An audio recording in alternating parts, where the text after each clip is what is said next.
Astaghfirullah. Bismillahirrahmanirrahim.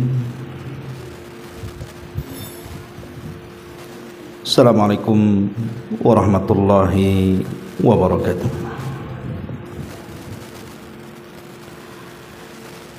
Alhamdulillah wassalatu wassalamu ala Rasulillah wa ala alihi wa sahbihi wa mawalah wa la hawla wa la quwwata illa billahi wa ba'du. Alhamdulillah, segala puja dan puji hanya milik Allah subhanahu wa ta'ala. Salawat dan juga salam tetap kita hadiahkan kepada Rasul kita Nabi besar Muhammad sallallahu alaihi wa ala alihi wasallam. Kita lanjutkan kajian kita masih membahas kitab Bahjah Qulubil Abrar, karya besar dari Syekh Abdurrahman Ibn Nasir As-Sa'di rahimahullahu ta'ala, dan kita masuk pada hadis ke-57, bicara tentang keutamaan orang yang berijtihad. Kita baca hadisnya.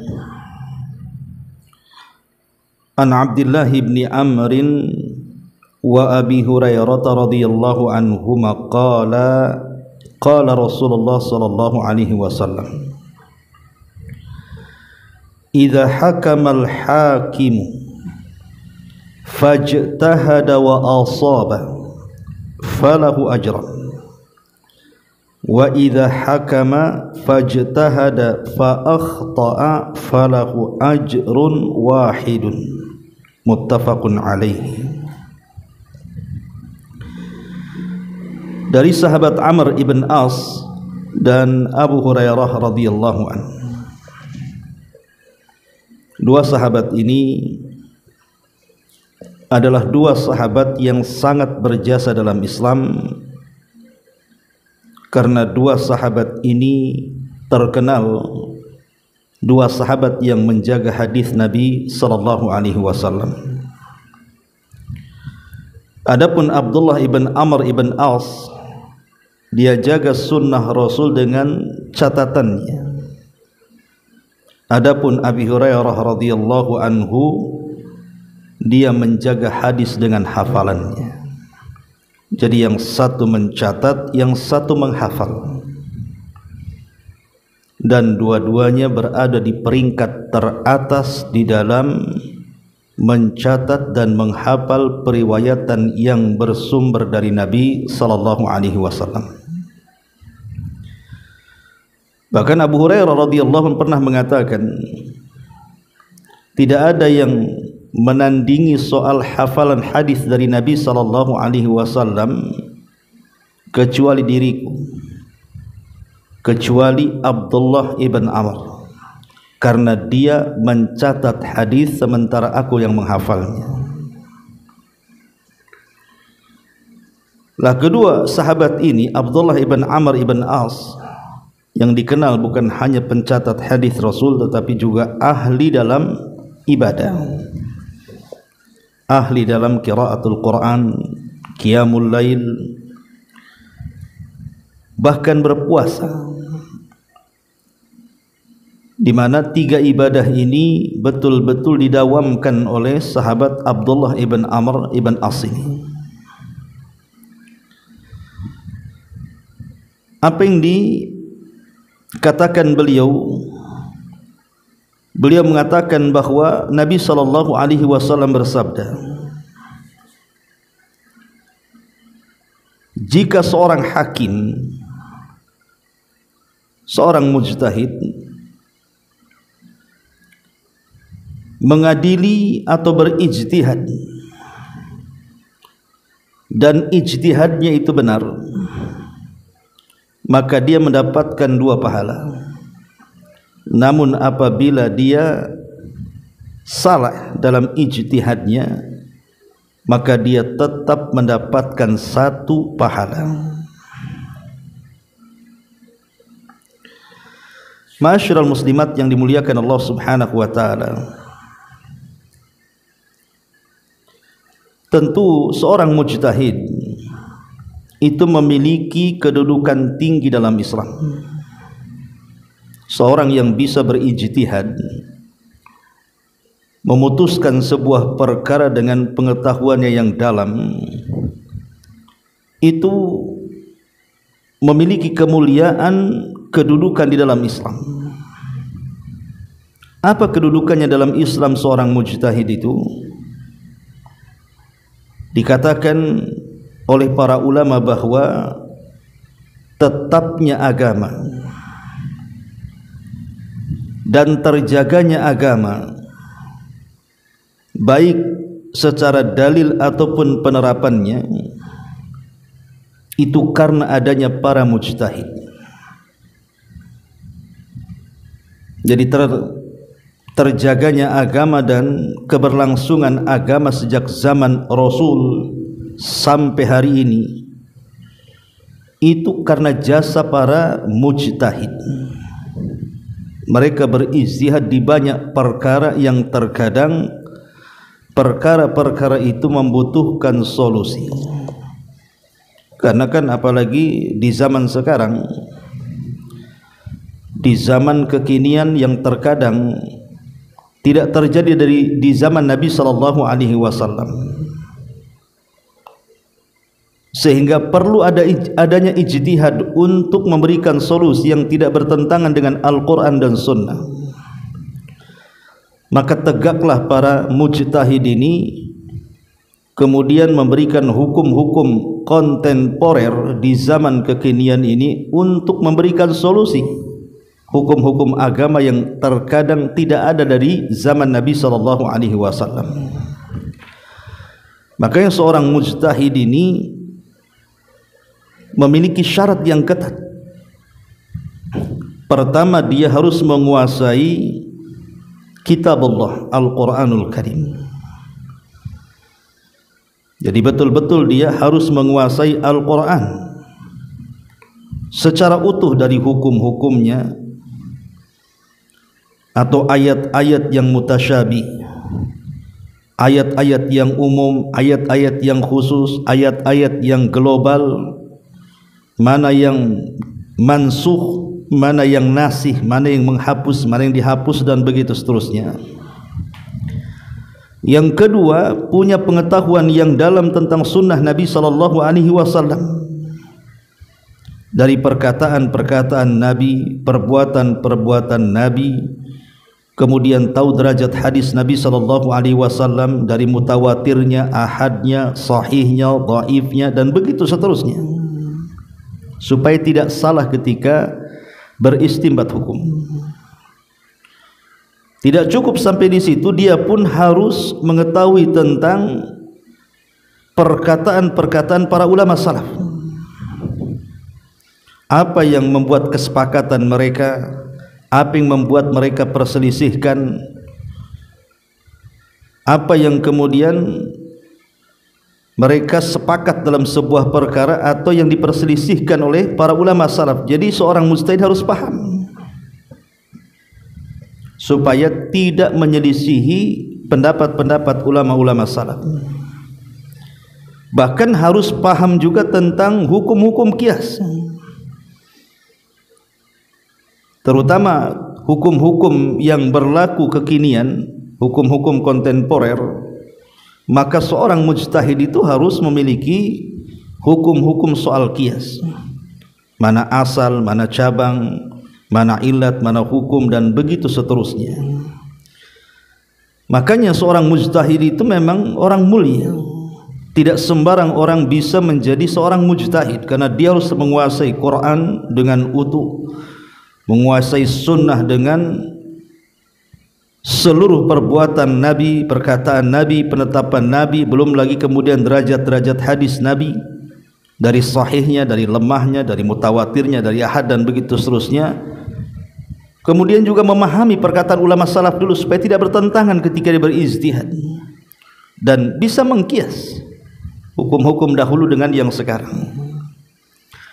Lah karena begitu mulia pengetahuan para mujtahid ini, Makanya tadi saya katakan di awal, wajar kalau seandainya seorang mujtahid ini dia mengendalikan tetapnya agama dan keberlangsungan agama sejak zaman Rasul sampai hari ini, bahkan sampai kiamat dibangkitkan. Wajar kalau Nabi SAW di sini memberikan pahala kepada mereka para mujtahid, walaupun pendapat ijtihad mereka terkadang salah.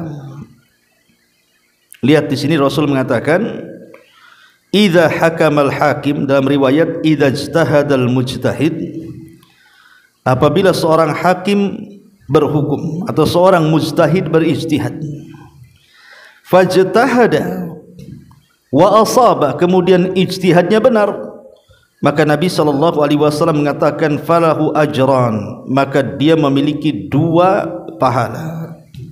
Tetapi wa idza hakama fajtahada fa akhta, kalau dia pun berijtihad anggaplah keliru, namanya manusia itu kan bisa keliru, manusiawi kalau orang berkeliru dalam berfatwa setelah istimbat.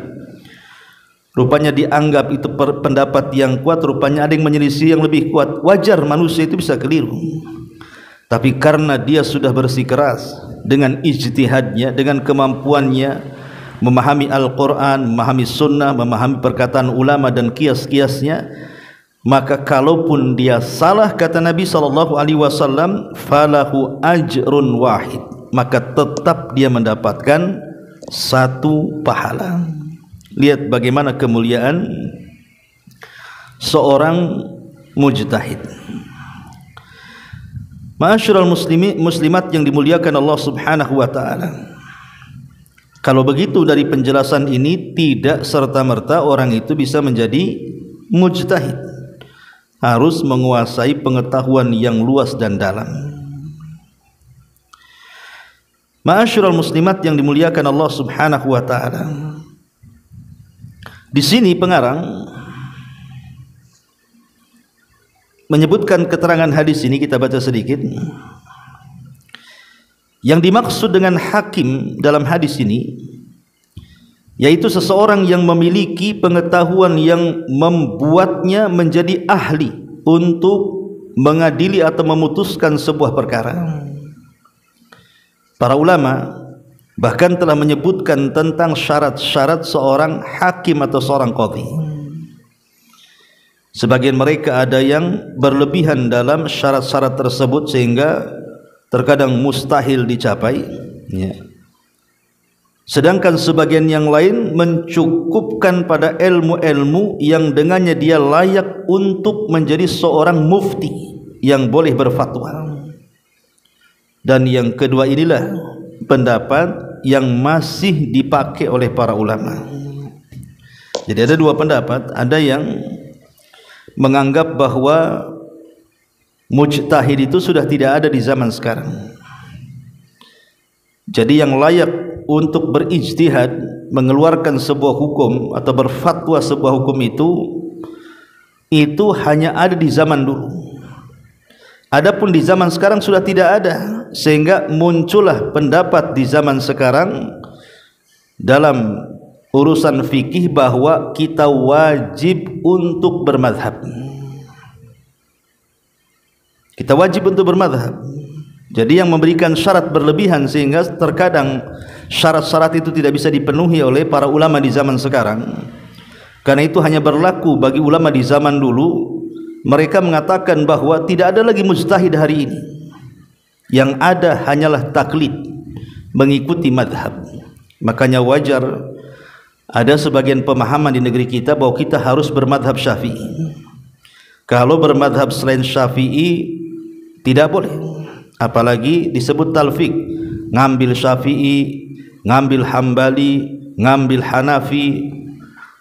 Maka bagi orang yang berpendapat seperti ini tidak boleh. Kalau Syafi'i Syafi'i saja, kalau Hambali Hambali saja, kalau Hanafi Hanafi saja, kalau Maliki Maliki saja. Jadi kita ini hanya bertaklid kepada satu madhab saja. Bagi mereka dengan syarat yang berlebihan sehingga tidak bisa seseorang itu untuk berijtihad. Tetapi pendapat yang kedua, bahwa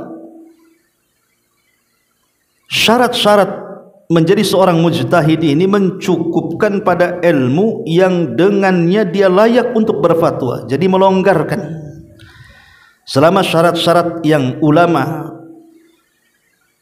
memberikan syarat seperti tadi, punya keahlian dalam Quran, punya keahlian dalam sunnah, punya keahlian memahami perkataan ulama salaf ataupun qiyas tadi, dan syarat-syarat yang lainnya, selama itu terpenuhi, maka tidak ada masalah seseorang itu untuk menjadi mujtahid, memberikan fatwa.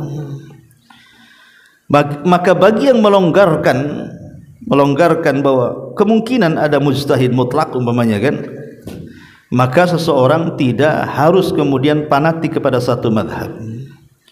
Jadi seseorang tidak harus mesti fanatik kepada satu madhab.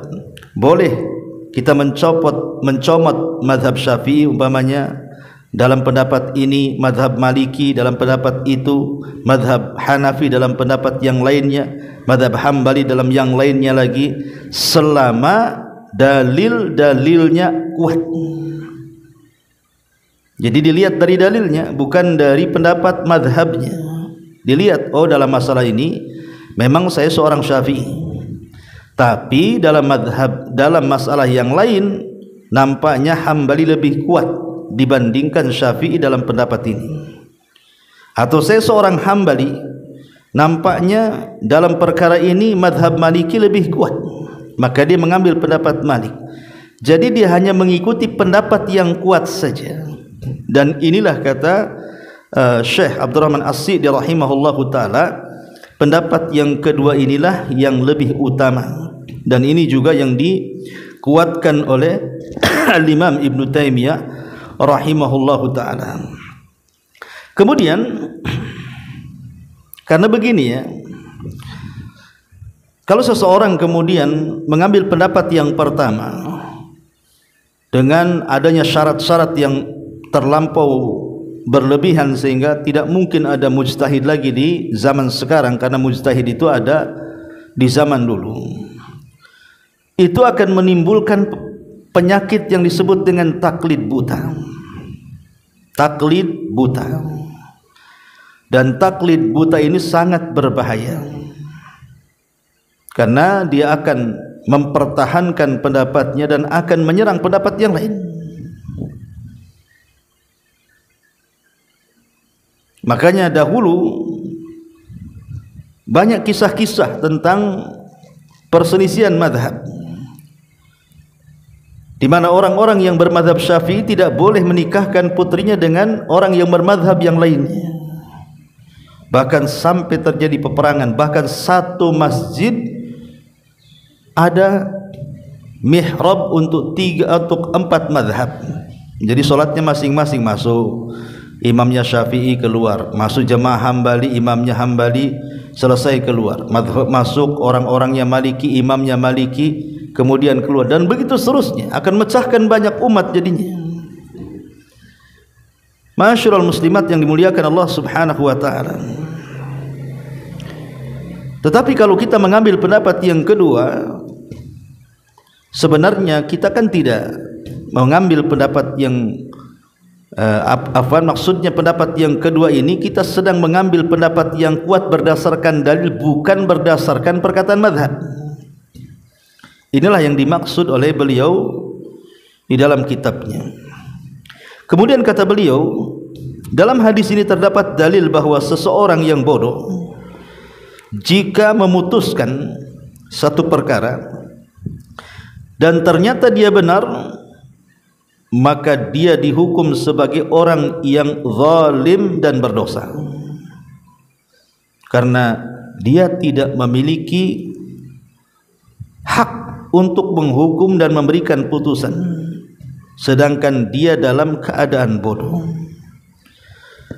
Jadi kebalikan dari hadis ini, kalau ada orang yang jahil, umpamanya orang-orang yang di zaman sekarang kan, kita lihat terkadang artis tiba-tiba jadi ustadz gitu ya, entah belajarnya di mana, entah berantah, kita tidak tahu. Ataupun tiba-tiba banyak kemudian ustadz-ustadz jadi-jadian, ustadz-ustadz gadungan gitu ya. Ya kita katakan oknum lah yang tidak jelas belajarnya di mana. Terkadang memberikan fatwa aneh-aneh. Dan fatwa ini jauh sekali dari Al-Quran dan Sunnah Nabi SAW. Kemudian dia berfatwa, sekalipun fatwanya benar dari hasil ijtihadnya, maka ulama mengatakan tetap orang itu telah melakukan kezaliman. Kenapa? Karena bukan ahli fatwa, dia fatwa. Sehingga kalaupun benar boleh jadi itu hanya kebetulan, bukan karena ilmu yang diputar-putar oleh dia sehingga menghasilkan sebuah fatwa. Dia asal-asalan berfatwa, rupanya benar. Sebenarnya boleh jadi itu hanya kebetulan benarnya, tapi dia sedang berlaku zalim. Karena dia bukan orang yang layak berfatwa, dia berfatwa. Dia bukan orang yang layak memutuskan seorang mujtahid, dia seolah-olah seorang mujtahid kemudian berijtihad. Makanya ada perkataan, man fassara al-Qur'ana bi ra'yihi fa asaba faqad akhta. Siapa yang mentafsirkan Al-Quran dengan akalnya, kok benar pula tafsirnya, maka tetap salah. Tetap salah. Orang yang mentafsirkan Al-Quran dengan akalnya sekalipun benar tetap salah. Karena bukan ahli tafsir, dia mentafsirkan Quran. Boleh jadi mungkin satu perkara dia benar, tapi perkara yang lain justru lebih banyak salahnya. Makanya beliau mengatakan seperti ini di sini, bahwa dalam hadis ini terdapat dalil seseorang yang bodoh jika memberikan sebuah keputusan walaupun dia benar tetap dikatakan zalim, bahkan berdosa. Kenapa? Karena bukan ahlinya dia berfatwa, tiba-tiba mengeluarkan fatwa. Dan kita tahu bahwa perkataan yang bersumber dari orang jahil itu kebanyakan penuh dengan keajaiban. Aneh kata-katanya, aneh hukum yang diistimbatkannya. Kemudian kata beliau, hadis ini juga menunjukkan bahwa seorang hakim itu harus berijtihad. Dan ijtihad itu ada dua macam kata beliau. Pertama, ijtihad dalam mengkompromikan antara perkara yang sedang diperselisihkan dengan hukum syariat. Jadi ada sebuah perkara diperselisihkan, tidak ada di zaman Nabi SAW. Maka yang diperselisihkan ini oleh seorang mujtahid harus diteropong kepada Al-Quran dan Sunnah. Kemudian diambil istimbatnya, baru dikeluarkan hukumnya. Sehingga ketika terjadi penyelesaian dari sebuah perkara yang diperselisihkan itu tidak jauh daripada Al-Quran dan Sunnah dan tidak menyelisihi Al-Quran dan Sunnah Nabi SAW. Kemudian juga yang kedua kata beliau, ijtihad dalam melaksanakan hak tersebut atas kerabat, ijtihad dalam melaksanakan hak tersebut atas kerabat, teman dan lawan mereka, yaitu dengan menganggap semua manusia dalam permasalahan ini setara dalam pandangan dia. Dia tidak mengutamakan dan memihak kepada seorang pun di antara mereka. Hawa nafsu pun tidak mempengaruhinya. Manakala dia seperti itu keadaannya, maka dia akan dapat pahala dalam keadaan apapun. Jika ia benar dalam putusannya, maka ia mendapatkan 2 pahala.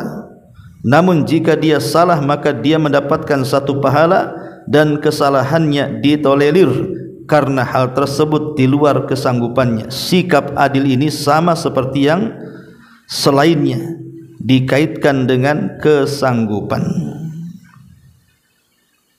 Jadi ketika seorang hakim mengadili, di depannya ada orang-orang yang sedang diadili. Rupanya orang-orang yang sedang diadili depannya itu mungkin satu tetangga, satu kerabat, satu mungkin orang jauh gitu ya.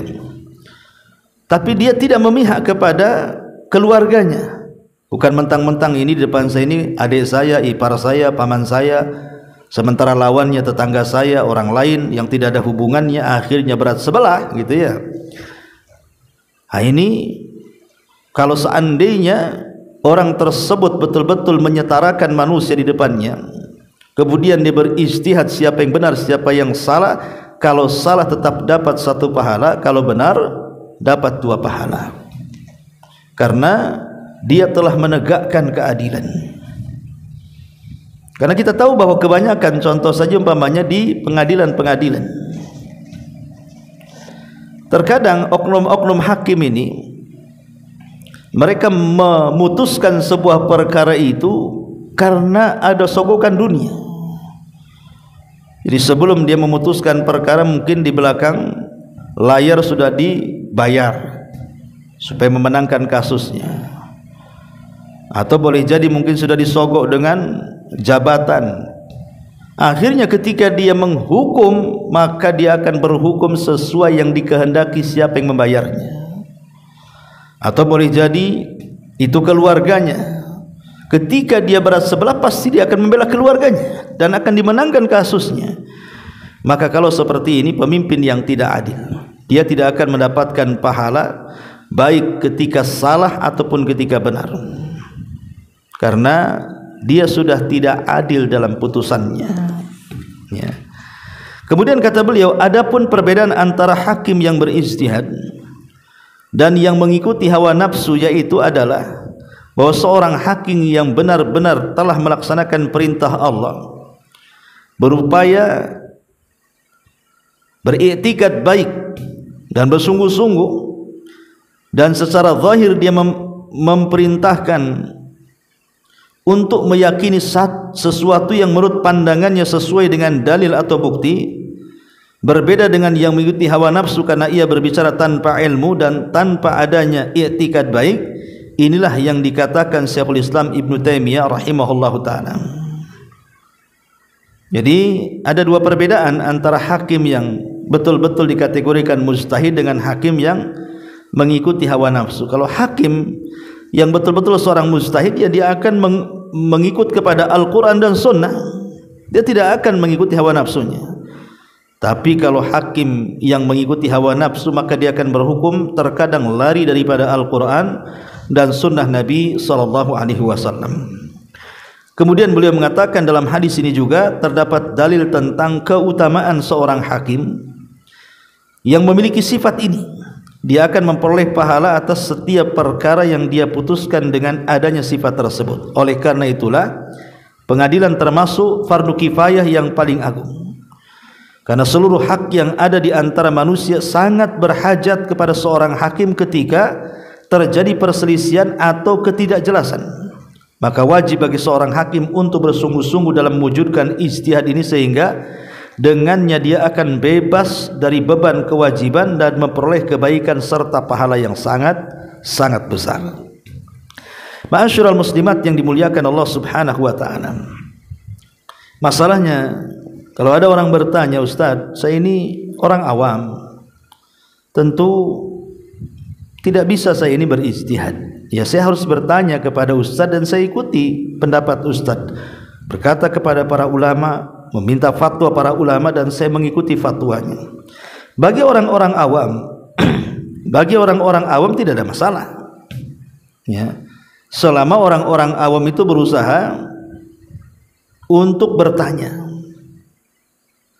Jadi orang awam yang tidak bisa mengetahui hukum dengan dirinya sendiri, maka memang dia wajib bertaklid.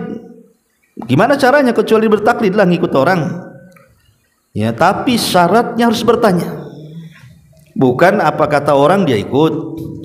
Orang mengatakan sesuatu dia ikut berkata, orang mengerjakan sesuatu dia ikut mengerjakan, bukan itu ya. Walaupun dia orang awam, tetap kewajiban dia taklid, tapi dengan cara bertanya kepada orang alim.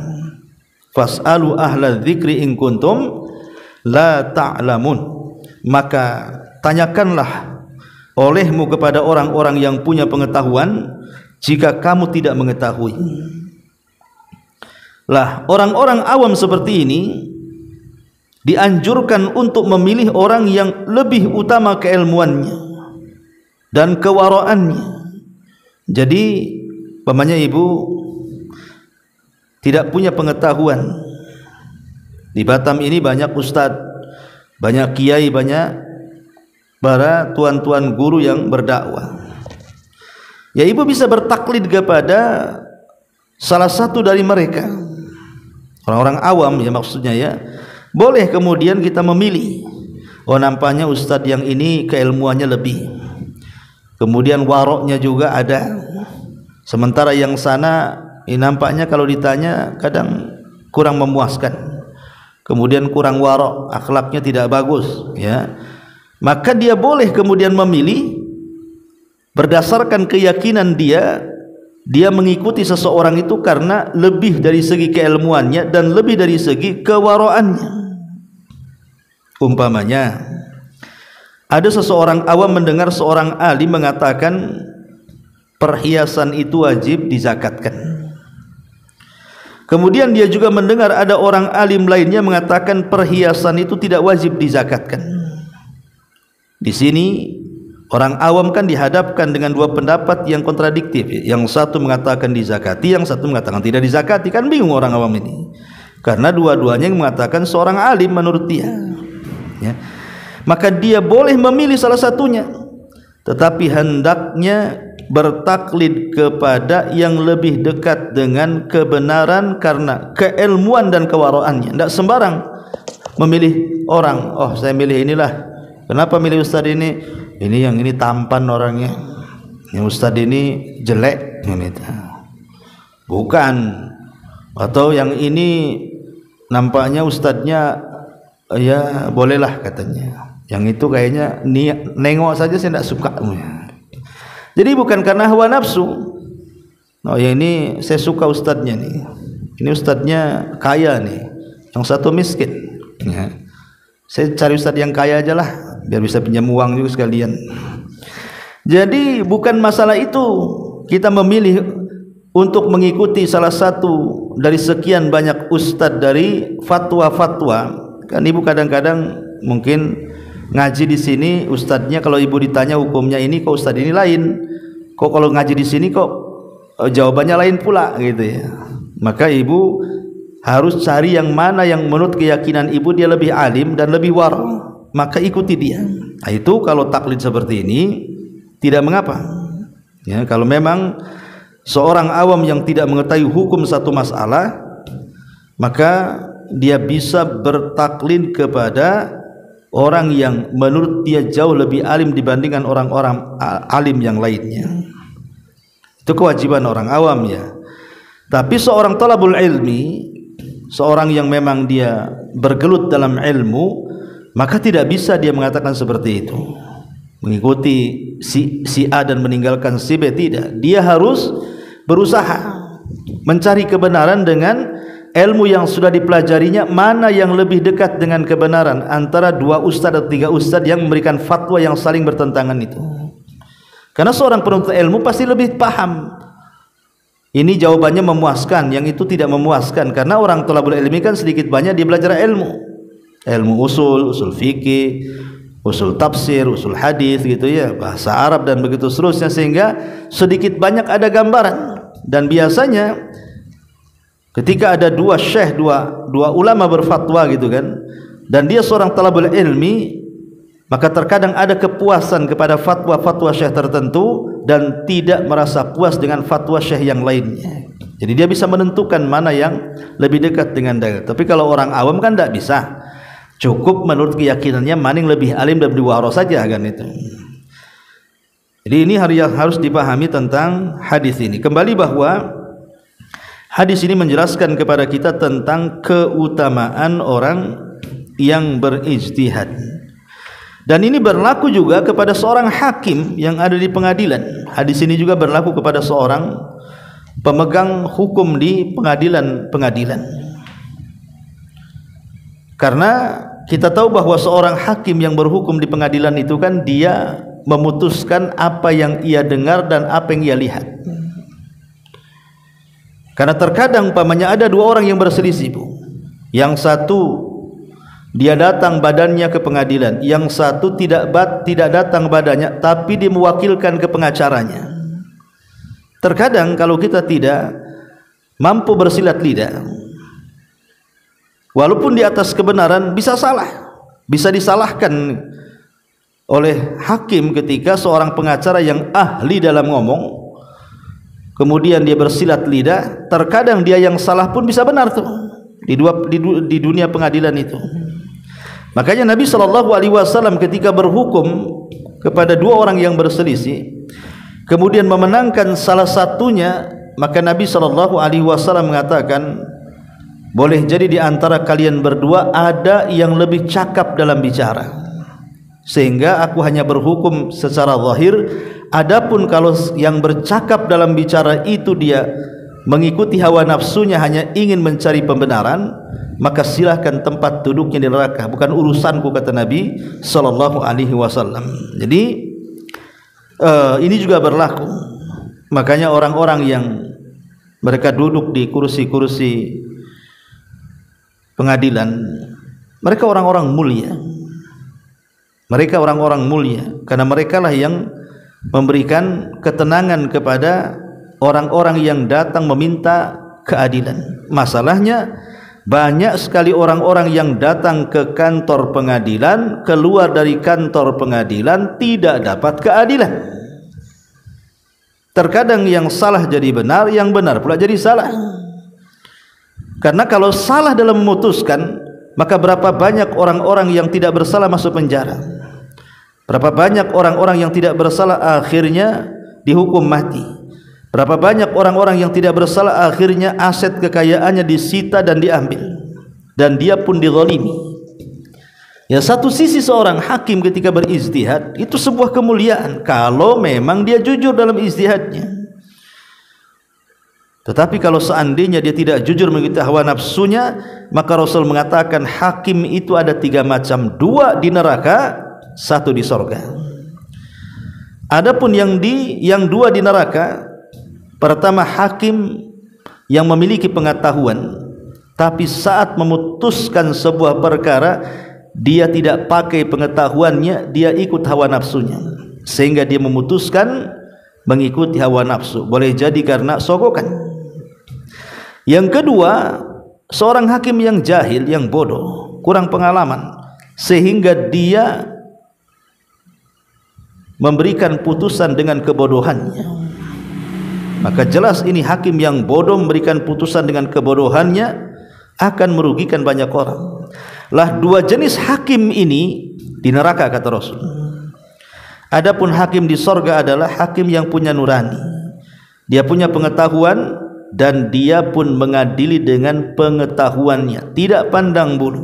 Apakah di depannya itu saudaranya, hatta ibunya, ayahnya sekalipun atau anaknya, kalau salah tetap salah, tetap harus dihukum.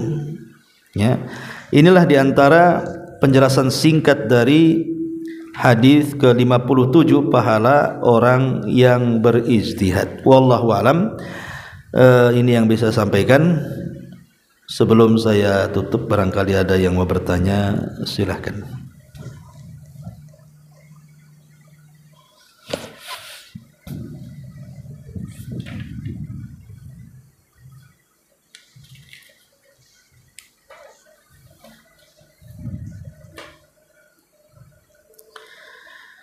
Baik, kalau tidak ada, kita tutup dengan doa kafaratul majlis. Subhanakallahumma bihamdika asyhadu an la ilaha illa anta astaghfiruka wa atubu ilaik.